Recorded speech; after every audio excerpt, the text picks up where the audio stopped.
നമസ്കാരം. മനുഷ്യന്മാരാവുന്ന സമയത്ത് കുറച്ച് അസൂയും കുശുമ്പും ഒക്കെ ഉണ്ടാവും അല്ലെ? അത് മനുഷ്യ സഹജമാണ്. അങ്ങനെ ഒരു കേസായിട്ടാണ് നമ്മൾ ഇന്ന് പറയാൻ വേണ്ടി പോകുന്നത്. ഇച്ചാപ്പി എന്ന് പറയുന്ന ആ കുട്ടീനെ ഭൂരിഭാഗം ആൾക്കാർക്കും അറിയാം. ടിക്ടോക്കുള്ള കാലം തൊട്ടേ വൈറലാണ്. ഇപ്പം ഇൻസ്റ്റാഗ്രാമിലും വൈറലാണ്, യൂട്യൂബ് ചാനലും കാര്യങ്ങളൊക്കെ ഉണ്ട് ഇച്ചാപ്പി. അപ്പോൾ ആ ഒരു കുട്ടി പണ്ട് ജീവിച്ചിരുന്ന ആ ഒരു ജീവിത സാഹചര്യത്തിൽ മാറി എൻ്റെ ഡിഫറെൻ്റ് ആയിട്ട് ഇപ്പോൾ മറ്റൊരു ചുറ്റുപാടിലാണ് താമസിക്കുന്നത്. അതാണ് ഇപ്പോൾ ഒരു വിമർശനം എന്ന് പറയുന്നത്. കാരണം പണ്ട് ആ കുട്ടി ടിക്ടോക്ക് ഒക്കെ ഉള്ള സമയത്ത് നമ്മൾ കണ്ടിട്ടുണ്ട് ആ കുട്ടിയുടെ വീഡിയോസിലൊക്കെ വീടും കാര്യങ്ങളും എങ്ങനെയാണെന്ന്. ഞാൻ സംസാരിക്കുന്നതിനോടൊപ്പം തന്നെ പണ്ടത്തെ ആ കുട്ടിയുടെ വീടും വീട്ടിലെ അവസ്ഥയും കാര്യങ്ങളൊക്കെ ഞാനിവിടെ ഒരു വീഡിയോ ആയിട്ട് പ്ലേ ചെയ്യാം, നിങ്ങളത് കണ്ട് മനസ്സിലാക്കുക. അപ്പോൾ ഈ കാണുന്നതൊക്കെയാണ് ആ കുട്ടിയുടെ വീട്, അകം പുറം പരിസരം കാര്യങ്ങളൊക്കെ. കാണുന്ന സമയത്ത് തന്നെ നമുക്കൊരു അടിപൊളി വൈബൊക്കെ തരും ആ വീട്. പക്ഷെ എന്നിരുന്നാലും ഇപ്പം നമ്മൾ എല്ലാവരും ഈ വികസനത്തിൻ്റെ ആ ഒരു ഇതിൽ നോക്കി പറയുകയാണെങ്കിൽ അടിസ്ഥാന സൗകര്യങ്ങളൊന്നും നല്ല മെച്ചപ്പെട്ട പാർപ്പിടം, വീടിൻ്റെ അകത്തെ സൗകര്യങ്ങൾ, ഇങ്ങനത്തെ കാര്യങ്ങൾ, ഈ ഇത്തരത്തിലുള്ള അടിസ്ഥാന സൗകര്യങ്ങളൊന്നും ഇല്ലാത്ത ഒരു വീടാണ് ഇപ്പോൾ കാണുന്ന ഈ ഒരു വീട്. ആ വീട്ടിൽ ആ കുട്ടി താമസിച്ചുകൊണ്ടിരുന്ന സമയത്ത് സഹതാപം പറയാൻ ഒരുപാട് പേരുണ്ടായിരുന്നു.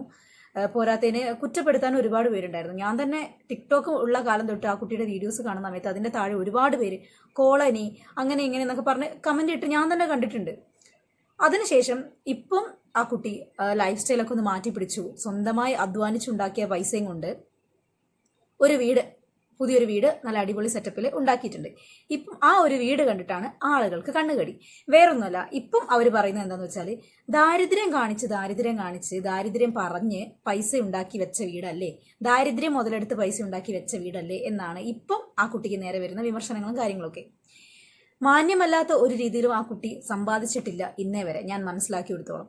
എല്ലാവരും ചെയ്യുന്നത് പോലെ യൂട്യൂബിൽ കാര്യങ്ങളൊക്കെ, ടിക്ടോക്ക് വീഡിയോസ് ആവട്ടെ, വ്ളോഗ് ആവട്ടെ, ഇങ്ങനത്തെ കാര്യങ്ങളൊക്കെ ഇട്ടിട്ടാണ് യൂട്യൂബ് വഴിയുള്ള വരുമാനം, അല്ലാത്ത വരുമാനങ്ങളൊക്കെ ആ കുട്ടി കൊളാബ് വഴിയൊക്കെ ഉണ്ടാക്കിയിട്ട് ആ വീട് അങ്ങനെ ആക്കിയിട്ടുള്ളത്. അതിലിപ്പോൾ മോശം പറയാൻ എന്താണ് ഇത്രമാത്രം ഇരിക്കുന്നത്? ഈ മലയാളികൾ ഭൂരിഭാഗമുള്ള ആൾക്കാർക്ക് ഉള്ളൊരു സൂക്കേടാണ് കണ്ണുകടി അല്ലെങ്കിൽ കണ്ണിക്കുരു. അത് ഭൂരിഭാഗം ആൾക്കാർക്കുണ്ട്. അതിപ്പം ഇല്ലാത്തവനെ കാണുമ്പോൾ ഉള്ളവനും, ഉള്ളവനെ കാണുമ്പോൾ ഇല്ലാത്തവനും ഉണ്ട്. ഇല്ലാന്ന് ഏതെങ്കിലും ഒരാൾക്ക് പറയാൻ വേണ്ടി പറ്റും. ഇപ്പൊ ആ കുട്ടിയുടെ വീട്ടിലെ അവസ്ഥകളും കാര്യങ്ങളൊക്കെ കാണിക്കുന്നത് ദാരിദ്ര്യമാണ് എന്ന് നിങ്ങൾ പറയാൻ കാരണം എന്താണ്? ദാരിദ്ര്യം കാണിച്ച് പൈസ ഉണ്ടാക്കുകയാണ്, സഹതാപം പിടിച്ച് പറ്റുകയാണ് നിങ്ങൾ പറയാനുള്ള റീസൺ എന്താണ്? ഇപ്പോൾ ഒരു അടിസ്ഥാന സൗകര്യങ്ങളോ അല്ലെങ്കിൽ ഇങ്ങനെ ഒരു ചെറിയ വീട്ടിലോ അത്യാവശ്യത്തിന് ഇങ്ങനെ സൗകര്യങ്ങൾ കുറഞ്ഞ ഒരു സ്ഥലത്ത് നിന്ന് ഒരാൾക്ക് വീഡിയോ ഇടണം, വ്ലോഗ് ചെയ്യണം എന്നത് അവരുടെ ഒരു അവകാശമല്ലേ? അവർക്കത് ചെയ്തുകൂടെ? എന്തുകൊണ്ട് ചെയ്തുകൂടാ? എൻ്റെ വീട് ഇങ്ങനെയൊക്കെയാണല്ലോ, ഇനി എന്നെ നാലാൾ ഇങ്ങനെ പറയുമല്ലോ, എന്നാൽ പിന്നെ ഞാനിത് ചെയ്യണ്ടെന്ന് കരുതി പിന്മാറുന്നത് എന്തിനാ? അവരങ്ങനെ ഒരു സാഹചര്യത്തിന് മുന്നോട്ട് വന്ന് ധൈര്യമായിട്ട് അവർക്ക് പറയാനുള്ള അഭിപ്രായങ്ങളും അവരുടെ വ്ളോഗും കാര്യങ്ങളും ചുറ്റുപാടും ഒക്കെ ഫാമിലി വ്ളോഗായിട്ട് ചെയ്യുന്നതുകൊണ്ട് നിങ്ങളുടെ പ്രശ്നം എന്താണ്? ആ കുട്ടിയുടെ കൂടെ ഒരു അണ്ണാനെ ഞാൻ കണ്ടിട്ടുണ്ട്. ഇപ്പം അതിനൊന്നും കാണുന്നില്ല. എനിക്ക് അണ്ണാനെ വലിയ ഇഷ്ടമായിരുന്നു കേട്ടോ. പിന്നെ എന്താണെന്ന് വെച്ചാൽ ഇച്ചാപ്പി എനിക്കിഷ്ടമാണ്. സംസാരം കൊണ്ടും പെരുമാറ്റം കൊണ്ടും ഒക്കെ എനിക്കിഷ്ടം. എനിക്ക് നേരിട്ട് പരിചയമില്ല എന്നേ ഉള്ളൂ. പക്ഷേ വീഡിയോസ് കാര്യങ്ങളൊക്കെ ഞാൻ ഇൻസ്റ്റയിലാവട്ടെ ഒക്കെ ഫോളോ ചെയ്തിട്ടില്ല. എന്നാലും ഞാൻ ആ കുട്ടിയുടെ വീഡിയോസ് കാര്യങ്ങൾ വ്ളോഗൊക്കെ കണ്ടിട്ടുണ്ട്. നമ്മുടെ ഈ ഒരു മലയാളികളുടെ അല്ലെങ്കിൽ ഇത്തരത്തിലുള്ള മനുഷ്യന്മാരുടെ ഒരു പ്രത്യേകത എന്താണെന്ന് വെച്ചാൽ പാവപ്പെട്ട സ്ഥിതിയിൽ നിന്ന് ഏതെങ്കിലും ഒരാൾ ഇങ്ങനത്തെ കാര്യങ്ങളോ വീഡിയോസോ ഒക്കെ ചെയ്യുന്ന സമയത്ത് അവരെ കുറ്റപ്പെടുത്തും. ആ കുറ്റപ്പെടുത്തുന്നത് എന്തൊക്കെയാണെന്ന് വെച്ചിട്ടുണ്ടെങ്കിൽ നീ ദാരിദ്ര്യം കാണിക്കില്ലേ, വീടിന് വൃത്തിയില്ല, കോളനിയാണ്, അങ്ങനെ എങ്ങനെയെന്നൊക്കെ പറഞ്ഞിട്ട് അവരെ വളർത്താൻ ഇപ്പം ഈ അഭിപ്രായം പറയുന്ന ആൾക്കാരായിട്ട് വളരെയില്ല. വളരാൻ ശ്രമിക്കുന്നവരെ അതിനിട്ട് അനുവദിക്കൂല. അവരെ തളർത്തിക്കൊണ്ടിരിക്കും, വളർത്തുന്നതിനേക്കാളും കൂടുതൽ തളർത്തിക്കൊണ്ടിരിക്കും. അതാണ് ഇവരുടെയൊക്കെ ഏറ്റവും വലിയ പരിപാടി എന്ന് പറയുന്നത്. എന്നാൽ പിന്നെ ഒരാൾ രക്ഷപ്പെട്ടോട്ടെ, നമ്മൾ അവർക്ക് വേണ്ടത് ഒരു ലൈക്കാണ്, ഒരു സപ്പോർട്ടാണെങ്കിൽ നമുക്ക് അത് ചെയ്യാം എന്നല്ല അവർ കരുതുക. അവർ വേഗം ആ വീഡിയോൻ്റെ താഴെ പോയിട്ട് ഒരു കമൻറ്റ് ഇടും, നീ ദാരിദ്ര്യം കാണിക്കില്ലേ, നീ ഒരു കോളനിയല്ലേ, നിന്നെ കണ്ടാൽ അറിയാം ഒട്ടും വൃത്തിയില്ല, എന്ത് വീടാ ഇത്, ഇങ്ങനെയൊക്കെ ചോദിച്ച് മോശം പറയാൻ ഒരുപാട് പേരുണ്ടാവും. നേരെ മറിച്ച് ഇത്തിരി ഉള്ള വീട്ടിലെ, സൗകര്യമുള്ള വീട്ടിലെ, അല്ലെങ്കിൽ ഇത്തിരി ആർഭാടമുള്ള വീട്, കാറുള്ള വീടൊക്കെ ആണെങ്കിൽ അവർ അവിടെ ഇരുന്നിട്ടാണ് വ്ളോഗ് ചെയ്യുന്നത്. ലൈക്ക് എൻ്റെ വീട് കണ്ടു, ഇതാണ് എൻ്റെ വീട്, ഇതാണ് എൻ്റെ ഡോറ്, ഇതാണ് എൻ്റെ കാറ്, ഇങ്ങനെയൊക്കെ പറഞ്ഞിട്ട് അവർ വീഡിയോ ഇടുകയാണെങ്കിൽ നിങ്ങൾ എന്ത് പറയും? ഓ, പൈസ എൻ്റെ ഹുങ്ക് കാണിക്കുകയാണ്, നിങ്ങൾ ആർഭാട് കാണിക്കുകയാണ്, എന്താണ് പാവപ്പെട്ട ആൾക്കാരെ കളിയാക്കുകയാണ്, നിങ്ങളുടെ പൈസയും പവറൊക്കെ നിങ്ങളുടെ കയ്യിൽ വെച്ചാൽ പോലെ, ഇതിപ്പോൾ ഇങ്ങനെ ആൾക്കാരെ കാണിക്കാനുണ്ടോ, സംഭവമാക്കൽ, ഇങ്ങനെയൊക്കെ നിങ്ങൾ അവരെയും പറയുള്ളൂ. അപ്പം ഇങ്ങനെ കുരു പൊട്ടുന്ന ആൾക്കാരുടെ ഏറ്റവും വലിയ പ്രത്യേകതയാണത്.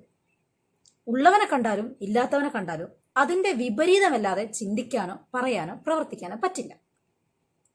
നല്ലൊരു കാര്യം കണ്ടാൽ അത് അംഗീകരിക്കാൻ പഠിക്കുക. ആ കുട്ടി അങ്ങനെ ഒരു ഒറ്റയ്ക്ക് വഴിവെട്ടി വരിക എന്നൊക്കെ പറഞ്ഞില്ല, ആ ഒരു ലൈനിൽ ഒറ്റയ്ക്ക് അവരുടെ ജീവിത സാഹചര്യം തന്നെ അങ്ങോട്ട് പാടെ മാറ്റി മറിച്ചിട്ടാണ് ആ കുട്ടി വളർന്ന് ഇന്നേ വരെ ഈ ഒരു പ്രായത്തിൽ ഒരു വീട് കാര്യങ്ങൾ ഒക്കെ വെച്ചിട്ടുള്ളത്. ആ ഒരു അമ്മയ്ക്ക് കൂട്ടായി തണലായി. അപ്പം നിങ്ങളത് അംഗീകരിച്ച് സപ്പോർട്ട് ചെയ്യാൻ വേണ്ടത്. ദാരിദ്ര്യം കാണിച്ച് മേടിച്ചതല്ലേ, തുണി അഴിച്ചോ അല്ലെങ്കിൽ വേറെ ഏതെങ്കിലും മോശപ്പെട്ട പ്രവൃത്തി ചെയ്തോ അല്ലല്ലോ ആ കുട്ടി പൈസ സമ്പാദിച്ചത്. ദാരിദ്ര്യം കാണിച്ചിട്ടാണെങ്കിലും എനിക്ക് തോന്നുന്നില്ല ആ കുട്ടി കാണിച്ചത് ദാരിദ്ര്യമാണെന്ന്, അല്ലേ? സ്വന്തം വീട്ടിൽ ഇപ്പോൾ സൗകര്യം കുറഞ്ഞൊരു വീട്ടിലെ കാര്യങ്ങൾ അവരെടുത്ത് കാണിക്കുന്നുണ്ട്, അതൊരു വ്ളോഗായിട്ട് അവർ ചെയ്യുന്നുണ്ടെങ്കിൽ ദാരിദ്ര്യം കാണിക്കുക എന്നെങ്കിലും ആ കുട്ടി പറഞ്ഞിട്ടുണ്ടോ? എനിക്ക് വീടില്ല, സ്ഥലമില്ല, നിങ്ങൾ ആരെങ്കിലും എന്നെ സഹായിക്കണം, എനിക്ക് വീട്ടിലേക്ക് ബെഡ് മേടിച്ചു തരും, അരിയും പച്ചക്കറിയും മേടിച്ചു തരും പറഞ്ഞിട്ടുണ്ടോ? ഇല്ലല്ലോ. അവരുടെ ഉള്ള സൗകര്യത്തിൽ നല്ല വീഡിയോസും കാര്യങ്ങളും ആൾക്കാരിലേക്ക് എത്തിക്കുന്നു. അതുവഴി അവർക്ക് അർഹതപ്പെട്ടൊരു വരുമാനം യൂട്യൂബ് നൽകുന്നു, അല്ലെങ്കിൽ ഇൻസ്റ്റാഗ്രാം നൽകുന്നു, കൊളാബ് വഴി മറ്റുള്ളവർ കൊടുക്കുന്നു. അതുവഴി അവിടെ ആ കുട്ടിയിൽ ഒരു അധ്വാനമുണ്ട്. നിങ്ങൾക്ക് ആ അധ്വാനം കാണാൻ പറ്റുന്നില്ല, ആ കുട്ടിയുടെ ചുറ്റുപാടുകൾ മാത്രമാണ് കാണാൻ പറ്റുന്നത്. ഇങ്ങനെയുള്ള ഒരു സമൂഹത്തിൽ മുമ്പോട്ട് എത്ര ആൾക്കാർ നേരാവണ്ണം ജീവിച്ചു പോകും? ഇപ്പോൾ ആ കുട്ടി എവിടെ എത്താതെ ആ വീട്ടിൽ തന്നെ ഇരുന്ന് മടിയും പിടിച്ച് വ്ളോഗൊന്നും ചെയ്യാതെ ഇങ്ങനെ തന്നെ ഇരിക്കുകയാണെങ്കിൽ ആ കുട്ടി ലൈഫ് ലോങ് അങ്ങനെ തന്നെ ആ ഒരു ചുറ്റുപാടിൽ ജീവിച്ചു പോകേണ്ടി വന്നേ. ആ കുട്ടിയുടെ അമ്മയ്ക്ക് ആ കുട്ടീൻ്റെ പഠിത്തത്തിന് കാര്യങ്ങൾക്ക് വരുമാനം ഉണ്ടാക്കി കൊടുക്കുക എന്നല്ലാതെ വേറെ ഒന്നും ചെയ്യാൻ പറ്റില്ല. നേരെ മറിച്ച് ആ കുട്ടിയും കൂടെ അതിനൊക്കെ ഒരു കോൺട്രിബ്യൂട്ട് ചെയ്തതുകൊണ്ട് ഇപ്പോൾ അങ്ങനെ ഒരു ചുറ്റുപാടും കാര്യങ്ങളും അവർക്കുണ്ടായി, അല്ലേ? നേരെ മറിച്ച് അതേപോലെ തന്നെ അവിടെ ഇരുന്ന 4 ആളോട് എനിക്ക് സഹായം ചെയ്യണേന്ന് സഹായം ചോദിച്ച് മേടിക്കുകയാണെങ്കിൽ നിങ്ങൾ ഇതിനെ വേറെ ഏതെങ്കിലും തരത്തിൽ വളച്ചൊടിച്ച് സംസാരിക്കും 100% അത് ഉറപ്പാണ്. നാളെ പിറ്റേന്ന് ആ കുട്ടിക്ക് ഒരു മക്കള് കാര്യങ്ങളൊക്കെ ആയി കഴിഞ്ഞതിന് ശേഷം, ആ കുട്ടീൻ്റെ കാര്യം മാത്രമല്ല പൊതുവെ പറയാണ്, ഇങ്ങനൊരു താഴെ കെടുതിയിലുള്ള ഒരു ചുറ്റുപാടിൽ വളർന്നു വരുന്ന കുട്ടികൾ മറ്റുള്ളവരെ കാണുന്ന സമയത്ത്, അല്ലെങ്കിൽ വേറെ ഉള്ളവരുടെ അവരുടെ ജീവിത ചുറ്റുപാടിൽ നിന്ന് വ്യത്യസ്തമായൊരു ജീവിത ചുറ്റുപാട് നയിക്കുന്ന കുട്ടികളെ കാണുമ്പോൾ അവർ പറയും, മക്കൾ വലുതാകുമ്പോൾ ഏതൊരു സ്റ്റേജിലും അവർ പറയും, ഓ പണ്ടാര തള്ള അല്ലെങ്കിൽ തന്ത ഉള്ള കാലത്ത് എനിക്ക് നല്ല മര്യാദയ്ക്ക് എന്തെങ്കിലും ഒരു സൗകര്യം കാര്യങ്ങളൊക്കെ ചെയ്തു തന്നിട്ടുണ്ടെങ്കിൽ ഞാൻ ഇങ്ങനൊരു സ്റ്റേജിൽ ഇവിടെ ഇരിക്കേണ്ടി വരില്ല. അവരങ്ങനെ ചിന്തിക്കും. എൻ്റെ അറിവിൽ തന്നെ ഒരുപാട് പേര് എൻ്റെ അപ്പനും അമ്മയും ഉണ്ടായിരുന്ന കാലഘട്ടത്തിൽ അവരുടെ നല്ല ആരോഗ്യത്തിൽ നല്ലപോലെ സമ്പാദിച്ച് എനിക്ക് വേണ്ട ഒരു സൗകര്യങ്ങൾ ചെറുപ്പത്തിലേ ചെയ്തു വെച്ചിട്ടുണ്ടായിരുന്നെങ്കിൽ ഞാൻ ഇന്ന് അനുഭവിക്കേണ്ടി വരില്ലായിരുന്നല്ലോ എന്ന് ചിന്തിക്കുന്ന ആൾക്കാരുണ്ട്. തലമുറകളായി സ്വത്ത് കൈമാറി വരുന്ന ഒരുപാട് പേര് ഇപ്പോഴും ആ ഒരു പാരമ്പര്യത്തിൽ അത്രയും ലക്ഷറി ലൈഫ് ജീവിച്ചു പോകുന്ന ആൾക്കാരുണ്ട്. സെയിം അതേപോലെ തന്നെ ഒന്നുമില്ലാതെ തലമുറകളായിട്ട് ഇപ്പോഴും ആ ഒരു പോർ ലൈഫ് ജീവിച്ചു പോകുന്ന ആളുകളും ഉണ്ട്. ചില ആളുകൾ മാത്രം ആ ഒരു പകുതി വഴിയിൽ നിന്ന് ഒന്ന് യൂട്ടേൺ എടുത്ത് സക്സസ് ആവുന്ന ആൾക്കാരുണ്ട്. അങ്ങനെ യൂട്ടേൺ എടുത്ത് സക്സസ് ആയ ആൾക്കാരിൽ ഒരാളാണ് ഇച്ചാപ്പി. അവർക്ക് വേണ്ടി നമുക്ക് കൈയടിക്കാം എന്നല്ലാതെ ഇങ്ങനെ നെഗറ്റീവ്സ് കമൻറ്റ് കൊണ്ടുപോയിട്ടിട്ട് അവരെ ഡിമോട്ടിവേറ്റ് ചെയ്യുന്നത് എന്തിനാണ്? എനിക്ക് പറയാനുള്ള കാര്യങ്ങൾ ഇത്രയേ ഉള്ളൂ ഗൈസ്. ഞാനിങ്ങനെ ഒരു വീഡിയോ ചെയ്യണമെന്ന് വിചാരിച്ചിരുന്നതല്ല.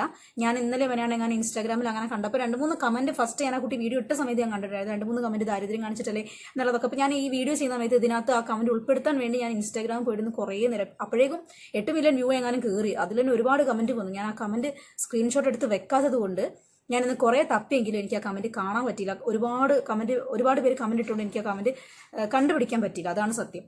അപ്പോൾ നമ്മുടെ ഇന്നത്തെ വീഡിയോ ഇത്രയേ ഉള്ളൂ. വീഡിയോ ഇഷ്ടപ്പെട്ടാൽ ലൈക്ക് ചെയ്യാം. ബൈ.